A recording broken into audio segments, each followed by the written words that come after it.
জামাতারার নাম নিয়ে এক ছোট্ট রান্নার ভিডিওটা আমি স্টার্ট করছি। তো আজকের মেনু ছিল ড্রামস্টিকের তন্দুরি নেয়ার ফেয়ার। তো ম্যারিনেটের জন্য আমি ফার্স্টে নিয়ে নিয়েছিলাম টক দই, 1 চামচ আদা, 1 চামচ রসুনের পেস্ট, তাতে ছিল দোকান থেকে কেনা তন্দুর মশলা, আর ছিল একটু স্বাদ মতন বিট নুন, স্বাদ মতন নুন, একটু কাসুরি মেথি, আর ছিল একটু ফুড অয়েল মানে কুকিং অয়েল যেটা সাদা তেল, আর একটু আমি দিয়েছিলাম বাইন্ডিংয়ের জন্য একটু ছাতু। তোমরা ওটা চাইলে রোস্ট করেও দিতে পারো।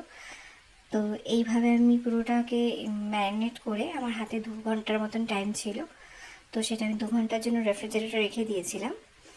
তো 2 ঘন্টা পরে তারপরে বাটার পেপার দিয়ে এয়ার ফ্রায়ারের বেসে আমি পিসগুলোকে সুন্দরভাবে সাজিয়ে ফার্স্টের ফেজে 12 মিনিটের মতন টাইম নিয়েছিলাম 180 ডিগ্রি সেন্টিগ্রেডে। ঠিক আছে? তো তোমরা চাইলে ঘরে তন্দুর মশলা ইউজ করতে পারো। আচ্ছা, আমি এখানে 12 মিনিটের পরে একটু বার করে নিয়ে পরে একটু বাটার গ্রেস করে দিয়েছিলাম। ওটা তোমরা দিতেও পারো, না দিতেও পারো। তো আমার বাড়িতে বাচ্চা খাবে বলে আমি একটু বাটারও দিয়েছিলাম, আমাদেরও একটু ভালো লাগে। তো খুব সামান্য পরিমাণে, দেখতেই পাচ্ছ খুব সামান্য পরিমাণে বাটার আমি দুদিকে করে আবার উল্টো পিঠ করে 10 মিনিটসের জন্য 180 ডিগ্রিতে আবার দিয়ে